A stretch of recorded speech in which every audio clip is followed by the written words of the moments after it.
Oh, it's starting to feel a little bit more like October. Tonight, a cold front is moving through Colorado, bringing rain to us here in the lower elevation. However, in the high country, that moisture is coming in the form of snow. This is a live look at Keystone Resort, where it is, and this word is in the teleprompter, dumping. Yes, I'm told that is coming down really hard. It's almost sideways. Sideways, I like it. Glad you're with us, everyone. I'm Phil Lipoff. I'm Kim Christensen. The cold front is the big story of the night, where we're kicking things off with 9 News Chief Meteorologist Kathy Sabin. So how's it looking out here? Kind of dumping rain. It's pouring rain out here. Kim and Phil, this is the second cold front of the weekend, and in the mountains, accumulating snow is likely tonight down to about 8,500 feet. We're dealing with a really cold air mass.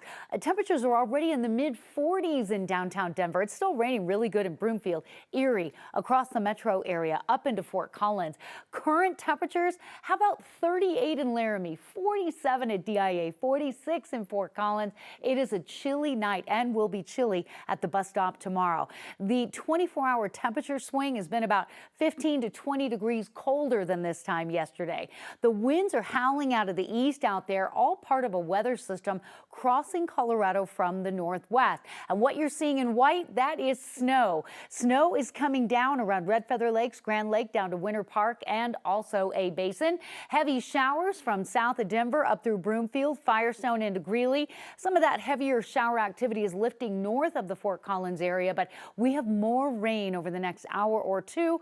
We see a little lull in the action, and then we're going to do this all over again tomorrow. Temperatures are chilly tonight in the 40s, and you're going to find temperatures in the 40s when you wake up tomorrow morning. So make sure the kids have at least a sweatshirt and grab an umbrella if you're out and about. We have more rain coming. We're going to have details on the mountain snow forecast for tonight and the timing and impact of this Monday storm. I'll have the weather you'll wake up to in just a bit.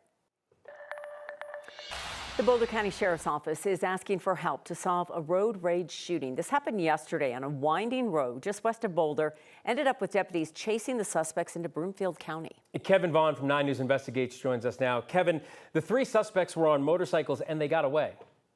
Well, Phil and Kim, it's actually kind of crazy. They got away twice, fleeing before the man who was shot at called the police, and then officers were meeting with him, taking his report of the incident, when the bikers came riding by again. The trouble started late Saturday afternoon along winding Flagstaff Road west of Boulder. A driver headed to town got into a dispute with 3 motorcyclists. According to the Boulder County Sheriff's Office, someone on the bike shot at the man behind the wheel before heading back west on that mountain road. In the meantime, the man drove into town, stopping at Fire Station 2 on Baseline to call for help. Officers were there talking with him when, unexpectedly, the 3 motorcyclists passed by.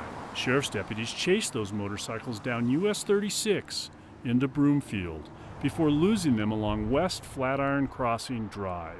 But detectives got lucky. Before the shooting, those motorcyclists and somebody in an SUV met up along Flagstaff Road at Panorama Point, where there's a surveillance camera.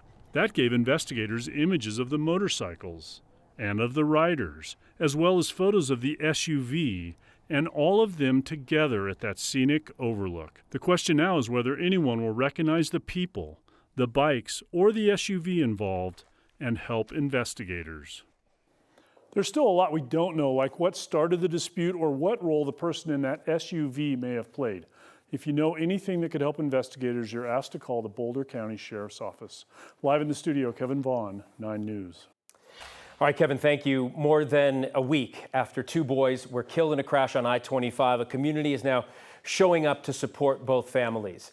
Diego Rubio and David Murguia, both just 13 years old, died in a multi-car crash in Greenwood Village last month. They were students at Prairie View Middle School and teammates on the Real Colorado youth soccer team. Today, a fundraiser for the boys' families with a soccer tournament and food to show support during what has to be an unimaginable time.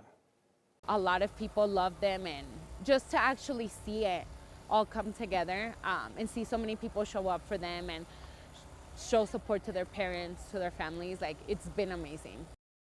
The money raised will go toward funeral services and supporting the families. This week, the U.S. Supreme Court will take up a challenge to Colorado's ban on conversion therapy. The law has been on the books since 2019. It prohibits mental health care providers from trying to change a child's sexual orientation or gender identity through counseling. Kaylee Childs, a therapist down in Colorado Springs, sued. She wants to block the state from enforcing the law, arguing it infringes on her First Amendment rights. Medical professionals have widely criticized and discredited the practice, calling it harmful and even deadly. Colorado is one of over 20 states with a ban on the practice. The Supreme Court will hear oral arguments on Tuesday. A federal program that has an awful lot of stops and starts just received another stop from the Supreme Court. The ruling strips more than 300,000 Venezuelans in the U.S. of their legal status. 9 News reporter Angeline McCall joins us now to break down what this means, particularly for people here in Colorado, Angeline. Right. Homeland Security Secretary Kristi Noem ended the program this spring. The Supreme Court backed it then. And then a federal judge in California ruled that program should stay in place. The Supreme Court once again on Friday decided the Trump administration could move forward with ending the program. In Denver, thousands of Venezuelan migrants have taken refuge over the last few years. Those who came before July of 2023 were granted temporary protected status by the federal government. Now, no longer. Right. It's very confusing, most especially to those who are impacted by it. Andrea Ryle is the executive director of Hope Has No Borders, a nonprofit that supports migrants in Denver. She learned about the Supreme Court's decision that came down Friday. So it has chipped away, I think, at the hope and honestly the belief that our systems actually function. The Supreme Court's conservative majority ruled the Trump administration could legally strip away TPS, removing work permits from 300,000 Venezuelans and making them eligible for deportation. It's another example of what Ryle calls moving the goalpost for immigrants in the United States. This administration is intentionally targeting people who have a desire to do things the legal way. And stripping away their legal status in an attempt to make them illegal or out of status. Lower courts had previously upheld the federal judge's ruling that terminating the program was unlawful. Justice Jackson, who dissented, said it allowed the administration to disrupt as many lives as possible.